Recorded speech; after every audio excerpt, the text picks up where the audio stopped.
Welcome back to DXB Today, where tonight we are praising some of our heroes in the food industry, and we're very excited to welcome another hero. Our next guest is known to have a larger-than-life personality. He has Chinese heritage and he's Canadian-American brought up, and he brings a unique cuisine and flavors to Dubai. Please join us in welcoming chef and partner of Jun's, it's Kelvin Cheung. Kelvin, thank you so much for being on the show. Thank you for having me.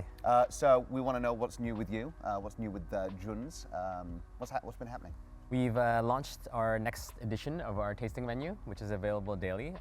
It's been a really cool, fun project because some of the recipes and dishes that we've created for this menu, I started making in February and March.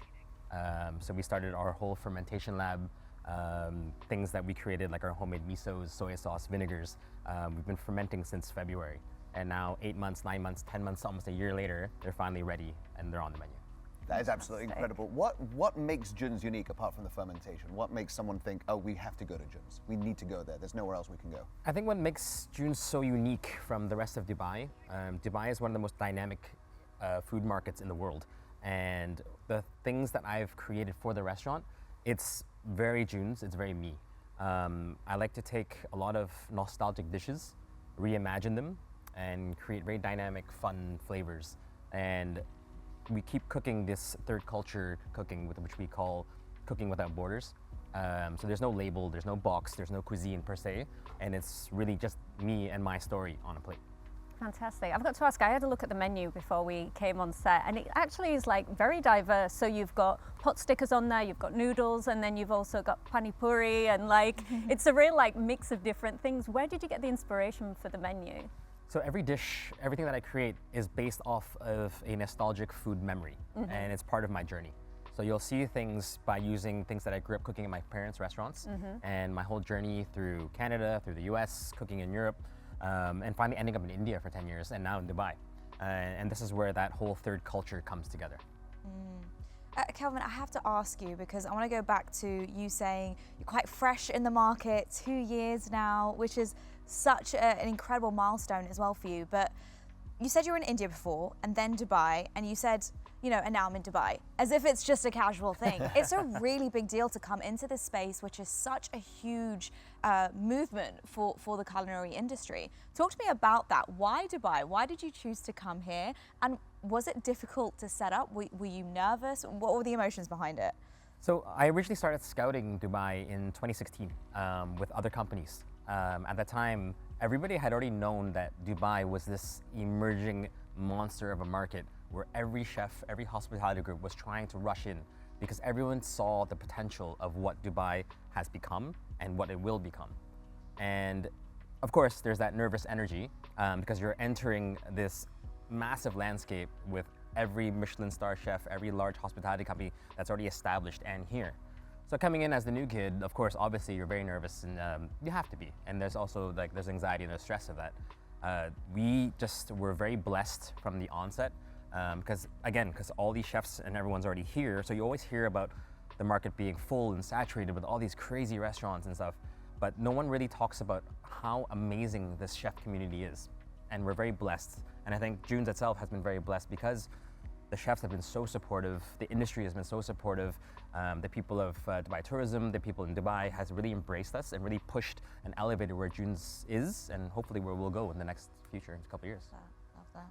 I think, yeah, Kelvin, building on what you said, I think having all these accolades and awards coming to the cities is really pushed people to healthy competition, right? Like it's bringing in a lot of like big players.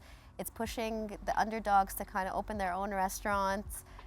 The awards, 50 Best, we have Michelin, we have Golden Mio, we have tons of stuff here that are kind of awarding chefs what they deserve, or they're giving them recognition. So I think that's also really helped shape the culinary industry. Yeah. I think, Kelvin, when it comes to Dubai in particular, where are we in the world landscape?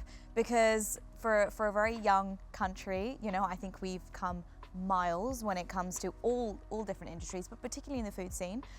Talk to me about that. When you've gone around the world, when you compare it to the global scene, what do you think? We're on the forefront of everyone's mind. When you talk to anyone in the world of food, wherever it's North America or Europe, people know that Dubai is on the map. And I think the key to that has been the embracing of our homegrown chefs. So people like our close friends, like me and Mohammed Rafali, you have like Trayson, you have Himanshu, you have everyone, all these little homegrown chefs who established themselves here, who have built their careers here because of the support of the community, because of the support of the market, because of the support of the industry. And we're able to push that and keep up, if not break borders and break the whole game plan of the rest of the world.